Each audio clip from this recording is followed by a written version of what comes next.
ازيكم عاملين ايه؟ يا رب تكونوا بخير. النهارده ان شاء الله الفيديو فيديو جديد. هعمل معاكم الجلاش الحلو بالبلح. وصفه جديده ان شاء الله هتعجبكم باذن الله.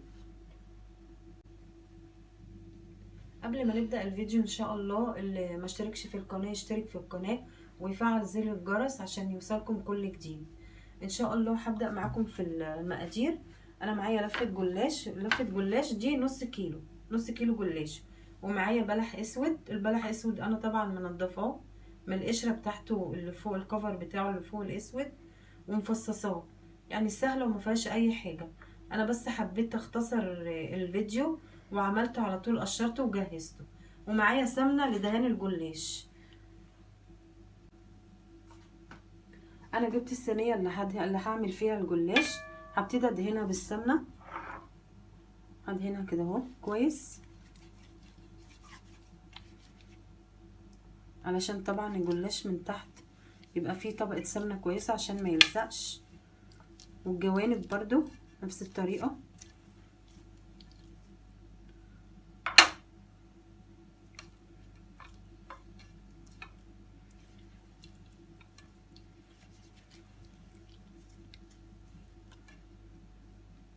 هعمل هنا ايه، انا غطيت الجلاش طبعا زي ما انتوا عارفين عشان ما ينشفش.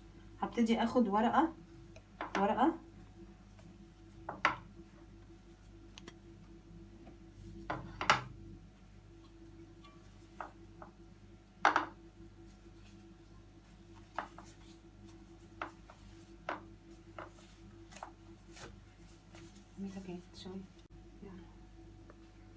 انا حطيت ورقه هنا اهو، ورقتين مع بعض. هدهنهم كده دهنه بسيطه.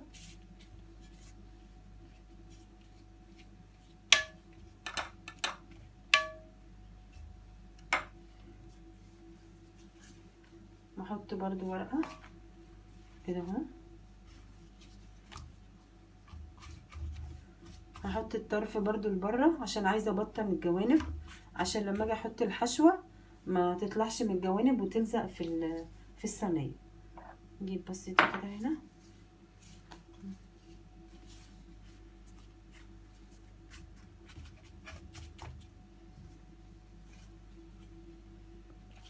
كده اهو.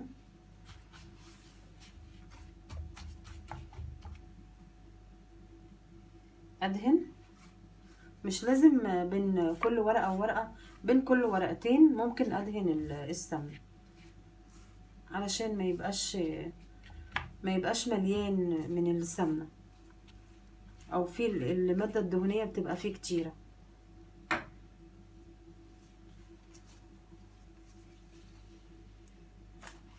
كده. من كده برضو الطرف ده كده اهو. ادهن.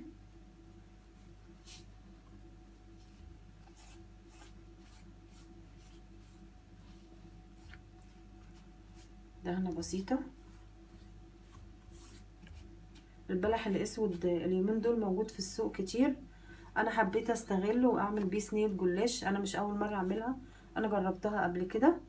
جربوها هتعجبكم باذن الله الوصفه. انا خلاص كده رصيت النص اللي تحت. هدهن برضو طبقه سمنه بسيطه.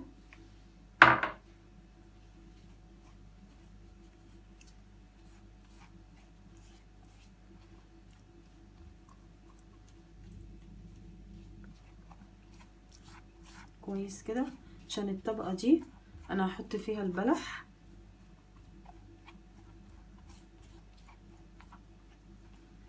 كده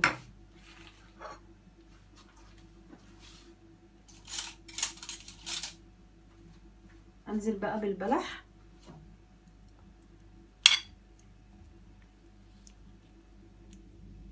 افرده كده، احاول ابعده كده عن بعض كده، افرده ما يبقاش محطوط على بعض.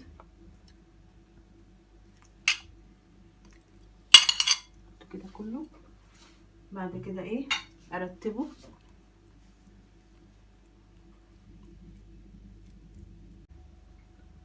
خلاص كده انا حطيت البلح في الصينيه ورتبته. فهعمل ايه تاني؟ هجيب الورقه الورق الباقي. هجيب الورق الباقي احطه بنفس الطريقه اللي انا حطيت بيها النص اللي تحت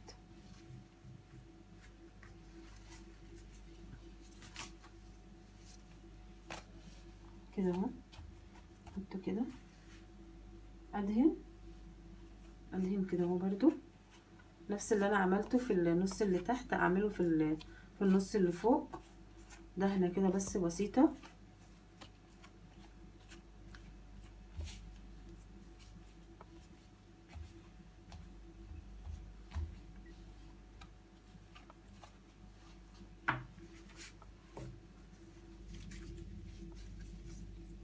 احط بقيه الورق اهو كده اهو. مش لازم ادهن كل ورقه، لا ممكن ورق بين كل ورقتين، بين كل 3، عشان ما يبقاش مليان سمنه. ادهن كده وش اهو.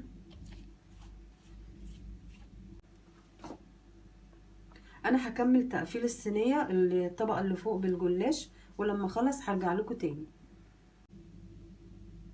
انا خلاص كده جهزت الصينيه، قفلتها بكل ورق الجلاش وقطعتها مثلثات زي ما انتم شايفين. انا يعني اختصرت الوقت عشان وقت الفيديو. زي ما انتم شايفين قطعتها مثلثات. هنا بقى في تكه هعملها.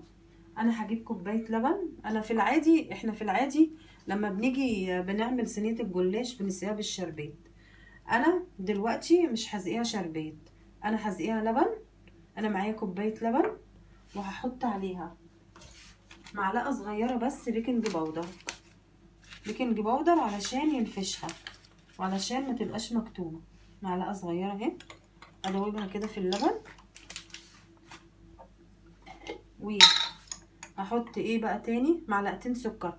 طبعا عشان هنا مفيش شربات، مفيش الشربات بيبقى لما حاجه احطه لازم عشان يتشرب بالشربات. فهنا انا مكتفيه بالبلح علشان البلح مسكر. فانا هحط بس مجرد معلقتين بس سكر علشان يعملوا تحليه بس بسيطه. لان انا لو حطيت شربات احط بس ايه 3 معالق صغيره. انا لو حطيت شربات هيبقى هتبقى مسكره بزياده. في ناس مثلا ما بتحبش الشربات كتير، ما بتحبش الشربات بيبقى لما هحطه هتبص تلاقيه هيجزع نفسنا كده واحنا بناكله، هيبقى كتير، هيبقى مسكر كده بزياده. فانا اكتفيت بكوبايه اللبن وعليها 3 معالق سكر ومعلقه صغيره بيكنج باودر. جربوا الطريقه دي ان شاء الله هتعجبكم. انا مش اول مره اعملها، مجرباها كتير وبتعجب كل اللي في البيت عندي. فادوب بس شويه كده السكر. انا كده خلاص دوبت السكر ودوبت البيكنج باودر مع كوبايه اللبن.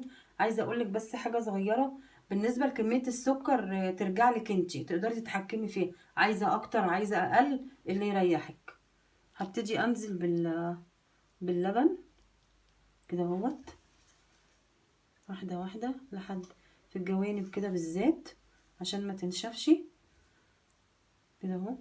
يعني هي كفايه قوي كوبايه لبن علشان ما يعجنش.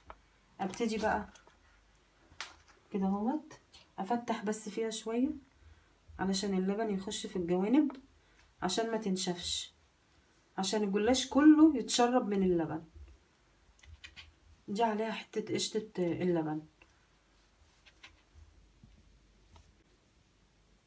بصوا يا جماعه، بعد ما حطيت اللبن حطيت معلقه كبيره بس من السمنه عشان يحمر الوش، عشان الوش بتاعي يحمر. بس انا دلوقتي هبتدي هعمل ايه؟ هبتدي ادخله الفرن على درجه حراره 180. انا طبعا مسخنه الفرن من قبلها وانا بشتغل في الجلاش. هدخله الفرن وارجع لكم بعد ما تستوي اوريها لكم. شايفين الجلاش طلع من الفرن اهو خلاص ووشه احمر زي ما انتم شايفين. ريحته بصراحه في منتهى الجمال، تحفه. انا عايزه اوريكم بس اقطع لكم كده حته علشان تشوفوا من جوه البلح كده اهو. انا قطعت اهو قطعه من الجلاش عشان تشوفوها. المقرمشه من بره وطريه من جوه. هوريكم بس القلب بتاعها، الحشو من جوه عامل ازاي. شايفين البلح عامل ازاي؟ ريحته في منتهى الجمال بصراحه. خلاص كده اهوت، اهي حته اهي قطعتها من هنا. يا رب تكون الوصفه عجبتكم، يا رب تجربوها بس، وان شاء الله تكتبوا لي في التعليقات ايه رايكم في الوصفه. تشتركوا في القناه وتفعلوا زر الجرس وتحطوا لايك عشان يوصل الفيديوهات لاكبر عدد. بشكركم جدا، وان شاء الله اشوفكم ان شاء الله في فيديو جديد.